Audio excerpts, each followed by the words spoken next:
Salut Stéphanie. Salut, ça va?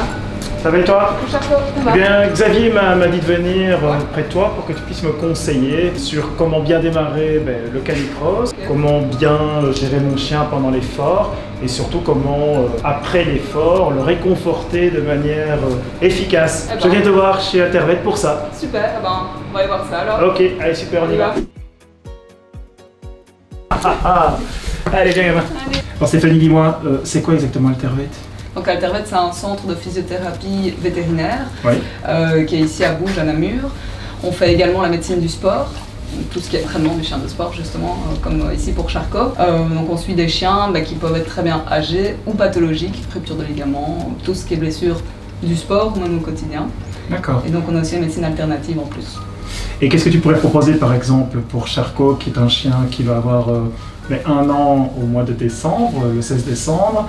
Qu'est-ce que tu peux proposer pour m'aider à commencer le canicross? Donc ici, à chaque fois, les protocoles sont établis avec les vétérinaires. Donc ici, Xavier, en l'occurrence, a vu Charcot auparavant. Et donc avec lui, il est encore jeune, donc on peut faire progressif, bien entendu, pour lui. Il pourrait bien entendu avoir la piscine pour muscler plus le dos. Les membres antérieurs. Qui est là-bas, une belle piscine d'ailleurs. Je montrerai après. On a également le tapis roulant aquatique qui va permettre, en tout cas pour les sportifs, de rajouter une résistance avec l'eau. Et puis on a le tapis roulant sec qui est juste ici dans la grande salle qui va permettre aussi de travailler tout ce qui est cardio. Et on a également la iMove qui va permettre de travailler tout ce qui est proprioception qu'on peut avoir. Donc on travaille les appuis, éviter des blessures futures et travailler alors là plus tous les muscles profonds. Ok, vous êtes super équipés quoi en fait chez Altervet. On essaye. Allez, top. Et on commence avec cette bébête alors. Donc avant de commencer la course, qu'est-ce que tu me conseilles de faire avec Charcot? L'idée c'est de pouvoir aussi, comme pour nous, pouvoir l'échauffer un minimum. Alors les échauffements ça peut être très simple, c'est soit par exemple tu commences à faire des petits tours plutôt au pas, tu peux faire des assis debout plusieurs fois. Ça c'est vraiment un échauffement assez basique, mais c'est important quand même de les échauffer et de ne pas partir directement sur la course, sachant qu'au canicross, il nous tracte. Donc il y a quand même un effort plus important que la course normale. Il y a aussi tout ce qui est mobilisation qu'on peut faire, d'accord? Donc une mobilisation toute simple.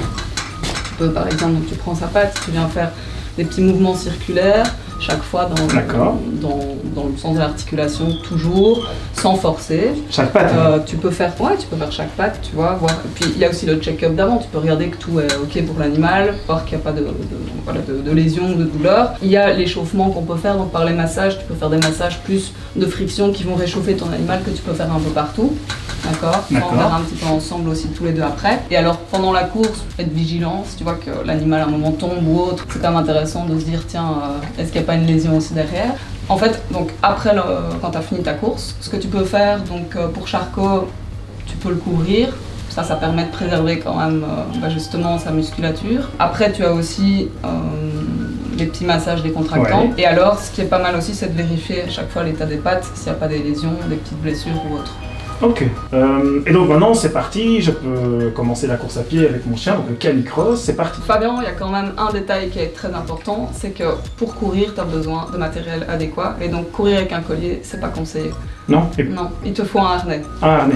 Ouais. Ok. Donc ça, il faut que tu ailles en prendre un adapté. On va aller chercher ça, hein. Allez, c'est parti. Matériel. Après tous ces efforts, un peu de repos, ça fait pas de tort, hein. Ouais. On prendrait pas l'apéro? Allez. Bon, allez Xavier, l'apéro